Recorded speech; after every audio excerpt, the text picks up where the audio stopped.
آج ہمارے معاشرے میں جہاں دیکھیے وہاں کچھ نہ کچھ اختلاف و انتشار دیکھنے کو مل ہی جاتا ہے۔ آج آپ گھر سے باہر نکلیں گے تو یقیناً آپ یہ دیکھ لیں گے کہ وہاں کے آس پاس جو لوگ رہتے ہیں وہ لوگ چھوٹی چھوٹی باتوں میں لڑائی کر رہے ہیں، ایک دوسرے کو گالی دے رہے ہیں، ایک دوسرے کے ساتھ غلط ویوہار کر رہے ہیں چھوٹی چھوٹی باتوں۔ آج میاں بیوی آپس میں چھوٹی چھوٹی باتوں پہ لڑنے لگے ہیں۔ آج آل اولاد اپنے باپ سے اپنے ماں سے چھوٹی چھوٹی باتوں پر لڑنے لگے ہیں۔ ماں باپ کو یہ بھی نہیں معلوم ہے کہ اولاد کا حقوق کیا ہے، اور اولاد کو یہ بھی نہیں معلوم ہے کہ ماں باپ کے حقوق کیا ہے۔ میاں بیوی کو یہ نہیں معلوم ہے کہ ہم پر ایک دوسرے کا کیا حق ہے۔ آج لوگ رشتہ داری انہی سے کرنا پسند کرتے ہیں جن کے پاس دولت زیادہ ہو، جن کے پاس مال زیادہ ہو، جن کے پاس زمینیں زیادہ ہو، جن کی شہرت پورے علاقے میں زیادہ ہو۔ ہر کوئی اس سے رشتہ داری کرنا پسند کرتا ہے، اس کو اپنا دوست بنانا پسند کرتا ہے۔ ہر ایک جانب آج آپ دیکھیں گے، مشاہدہ کریں گے کہ جن کے پاس زیادہ دولت ہے لوگ اسی کے دروازے میں جا کر اپنے سر کو جھکاتے ہیں۔ آج آپ دیکھ لیں مسجد میں بھیڑ کم نظر آئے گی، لیکن ایک امیر کے گھر میں زیادہ سے زیادہ لوگ جاتے ہیں اور وہاں سر کو جھکاتے ہیں۔ کیوں؟ شیطانی فکر کی وجہ سے۔ وہ یہ سوچتے ہیں کہ اگر میں امیر کے پاس جاؤں گا تو مجھے دولت مل جائے گا، اور میں مسجد میں جاؤں گا تو مجھے وہاں سے دولت حاصل نہیں ہو۔ یہ شیطانی فکر ہے۔ ہر انسان کو چاہیے اپنے ذہن سے اس طرح کی چیزوں کو نکالے، اور یہ بھی بات یاد رکھیں کہ جو انسان اللہ رب العزت کی بارگاہ سے طلب کرتا ہے، اللہ رب العزت کی بارگاہ میں مانگتا ہے، اپنے درد کو اپنے دکھ کو اللہ رب العزت کو سناتا ہے، اللہ کے پیارے حبیب صلی اللہ تعالی علیہ وسلم کی بارگاہ میں عرض کرتا ہے، تو یقیناً دنیا والے اس انسان کے قدموں میں آ جاتے ہیں۔ اس لیے علماء کرام، مفتیان اعظام، پیران اعظام نے ارشاد فرمایا ہے کہ جو انسان اللہ رب العزت کو راضی کر لیتا ہے، جو انسان پیارے حبیب صلی اللہ تعالی علیہ وسلم کو راضی کر لیتا ہے، تو پھر اس انسان کو دنیا والوں کو راضی کرنے کی ضرورت نہیں ہوتی ہے۔ پھر دنیا والے اس انسان کو راضی کرنے کے لیے ہمیشہ ہمہ وقت تیار رہتے ہیں۔ خدا را اپنی حقیقت کو سمجھنے کی کوشش کرے اور اللہ رب العزت کو راضی کرنے کی کوشش کرے۔ اور ایک بات یہ بھی اپنے ذہن پہ رکھیں کہ ایک اچھا معاشرہ کب پیدا ہوتا ہے، ایک اچھا معاشرہ کب بنتا ہے، ایک اچھے معاشرے کی شروعات کب ہوتی ہے اور کہاں سے ہوتی ہے۔ یقین جانے کہ ایک اچھا معاشرہ ایک اچھے انسان سے بنتا ہے، اور ایک اچھا انسان کیسے بنتا ہے؟ جب وہ تعلیم حاصل کرتا ہے، جب وہ مذہب اسلام کے قوانین پر عمل کرتا ہے، جب وہ اللہ رب العزت کے فرمان پر عمل کرتا ہے، جب وہ اللہ کے پیارے حبیب صلی اللہ تعالی علیہ وسلم کی سنتوں پہ عمل کرتا ہے، تب ایک انسان اچھا بن جاتا ہے، تب ایک انسان اللہ رب العزت کا نیک بندہ بن جاتا ہے۔ اور یہ بھی یاد رکھیں کہ اگر ہم میں سے ہر انسان صرف اور صرف اپنے گھر والوں کی اصلاح کرنے میں لگ جائے، اصلاح کرنے کی کوشش کرے، تو یقین جانے کہ پورا معاشرہ آٹومیٹک سدھر جائے گا۔ معاشرے سے آہستہ آہستہ خرابیاں دور ہو جائے گی۔ معاشرے میں رہنے والے ہر لوگ ایک دوسرے سے محبت سے گفتگو کریں گے، غریبوں کی مدد کریں گے، یتیموں، مسکینوں، فقیروں کی ہمیشہ مدد کریں گے۔ دکھ میں، تکلیف میں، درد میں ہمیشہ ایک انسان دوسرے انسان کے ساتھ کاندھے سے کاندھا ملا کر چلے گا۔ ایک انسان دوسرے انسان کا حق ادا کرے گا۔ ماں باپ اپنے اولاد کا حق ادا کریں گے، اولاد اپنے ماں باپ کا حق ادا کریں گے، شوہر اپنی اپنی بیوی کا حق ادا کرے گا، بیوی اپنے شوہر کا حق ادا کرے گی، رشتہ دار ایک دوسرے کے ساتھ حسن سلوک سے رہیں گے، ایک دوسرے سے مسکراہٹ قائم کرنے والے بن جائیں گے، انسان کی زندگی سے شیطانی فکر دور ہو جائے گا، انسان کی زندگی میں اسلامی فکر پیدا ہو جائے گا۔ یہ اس وقت ہوتا ہے جب انسان تعلیم حاصل کرتا ہے، جب انسان علم دین حاصل کرتا ہے، جب انسان ایجوکیٹڈ ہو جاتا ہے۔ لوگ یہ بھی کہتے ہیں کہ آج اصلاح معاشرہ کا معنی بدل گیا ہے، آپ بتائیں کہ اصلاح معاشرہ کا مطلب کیا ہوتا ہے؟ تو اگر وہ اصلاح معاشرہ پر ہی غور و فکر کریں گے نا کہ اصلاح معاشرہ کا مطلب کیا ہوتا ہے، تو سمجھ جائیں گے۔ اور اس میں تبدیلی نہیں آئی ہے، بلکہ لوگوں نے اصلاح معاشرہ پر گفتگو کرنا ہی چھوڑ دیا ہے۔ اصلاح معاشرہ کا ایک آسان سا ترجمہ یہ ہے کہ سوسائٹی جہاں بہت سارے لوگ رہتے ہوں، ان کی برائیوں کو دور کر کے ان کے اندر اچھائی پیدا کر دیں، ان سے یہ طلب کرنا کہ آپ برے کام کو چھوڑ دیجیے اور آپ اچھے کام کرنے والے بن جائیے، ان سے یہ کہنا کہ آپ اللہ رب العزت اور پیارے نبی صلی اللہ تعالی علیہ وسلم سے محبت کرنے والا بن جائیے، آپ دنیاوی فکر سے اپنے آپ کو دور کر کے اللہ رب العزت کی بارگاہ میں سجدہ شکر کرنے والا بن جائیے، آپ اللہ رب العزت کو راضی کرنے والا بن جائیے۔ یقیناً ایک اچھے معاشرے کی شروعات کب ہوتی ہے؟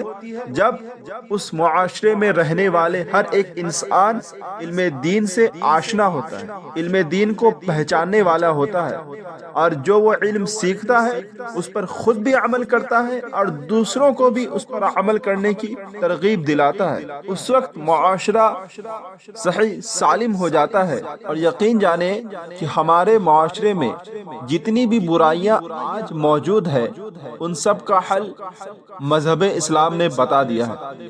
اب اگر کوئی یہ سوال کرے کہ اچھا اگر مذہب اسلام نے ہر ایک چیز کا حل بتا دیا ہے تو پھر یہ پریشانیاں، یہ دشواریاں کیوں باقی ہیں؟ کیوں لوگ پریشانیاں دشواریوں میں مبتلا ہیں؟ کیوں آپس میں اختلاف و انتشار بڑھ گیا ہے؟ جب مذہب اسلام نے سب کچھ بتا دیا ہے تو اس کے باوجود بھی کیوں یہ مذہب اسلام میں موجود ہے؟ کیوں آج مسلمان پریشان حال ہیں؟ کیوں آج مسلمان مصیبتوں میں گرفتار ہے؟ کیوں آج مسلمان ایک دوسرے کے حقوق ادا نہیں کر رہے ہیں؟ آخر اس کی کیا وجہ ہے؟ اس کی سب سے بڑی وجہ یہ ہے کہ لوگوں نے حدیث پاک پر عمل کرنا چھوڑ دیا۔ اللہ کے پیارے حبیب صلی اللہ تعالی علیہ وسلم نے ارشاد فرمایا کہ طلب العلم فریضہ علی کل مسلم، یعنی علم حاصل کرنا ہر مسلمان پر فرض ہے، یعنی جو بھی مسلمان ہوگا اس پر ضروری ہے کہ وہ علم دین کو حاصل کرے۔ یہ حدیث ہمیں بہت اہم پیغام بتاتی ہے۔ یہ حدیث ہمیں یہ میسج دیتی ہے کہ ہر ایک مسلمان پر علم کا حاصل کرنا فرض ہے۔ اگر ہم اسے فالو کرنے لگیں گے، اس پر عمل کرنے لگیں گے تو یقیناً ہم کامیاب ہو جائیں گے، لیکن اگر ہم اس فرض سے دور ہو جائیں گے تو یقین جانے کہ کیا ہم کامیاب ہو جائیں گے؟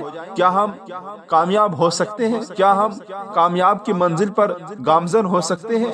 یقیناً ہرگز نہیں ہو سکتے۔ جب کوئی انسان علم دین سیکھتا ہے، علم سیکھتا ہے، تو اس انسان کی زندگی سے پریشانیاں آٹومیٹک دور ہو جاتی ہیں۔ وہ انسان یہ جان لیتا ہے کہ مجھے پریشانیاں جو آ رہی ہے میں اس کو کیسے حل کروں گا، زندگی میں کیا کرنا ہے، کیا نہیں کرنا ہے، کس طرح سے بات کرنا ہے، انسانوں کے ساتھ کیسے گفتگو کرنی ہے، انسان کی زندگی کے کیا مزاج ہونے چاہیے، کب اسے مسکرا کے بات کرنا چاہیے، کب اسے جلال کے ساتھ بات کرنا چاہیے۔ یہ تب ہم سیکھتے ہیں جب ہم علم حاصل کرتے ہیں۔ آج آپ دیکھ لیں کہ کوئی بھی علم کے طرف آنا نہیں چاہتا، اور اکثریت تو یہ ہے کہ جس کو یہ تک نہیں معلوم ہے کہ نماز میں کتنے فرض ہیں۔ پھر آپ ہی سوچیں کہ جب نماز جیسی عظیم الشان عبادت کے فرائض جب لوگوں کو معلوم نہیں ہے تو یہ کیسے ممکن ہو سکتا ہے کہ لوگ ان فرائض کے معاملے میں غلطی بھی کر دیں اور یہ سوچیں کہ میں نے کوئی غلطی نہیں کی ہے۔ جب نماز جیسی عظیم الشان عبادت کے متعلق لوگوں کو علم نہیں ہے تو دوسری جو فرائض اللہ رب العزت نے مسلمانوں پر نافذ کیے ہیں یقیناً انسان اس میں بھی غلطی کر سکتا ہے۔ آپ ہی سوچیں کہ پھر یہ کتنے لوگوں کو معلوم ہوگا کہ اللہ رب العزت نے ہم سے ہماری پوری زندگی میں کیا کیا مطالبہ کیا۔